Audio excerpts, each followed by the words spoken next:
If you're using Snapchat and you see the c14a error, it usually happens because of outdated app files, cache problems, or temporary bugs inside the application.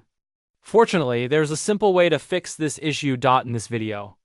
I'll show you a quick method to fix the Snapchat c14a error. First, open the App Store or Play Store on your phone and search for Snapchat. Once you find the app, check if there is an update available. If the update button appears, go ahead and install the latest version. Updating the app can fix many bugs and errors.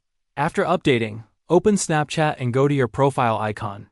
Then tap the settings icon in the top corner. Next, scroll down until you find the privacy section. Inside this section, look for the option that says Clear Data or Clear Cache. Tap on Clear Cache and confirm the action. This will remove temporary files stored by the app.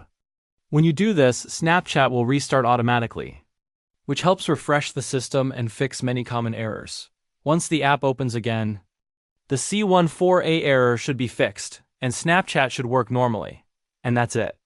If this video helped you fix the Snapchat c14a error, don't forget to like the video and subscribe for more quick Snapchat tips and tutorials.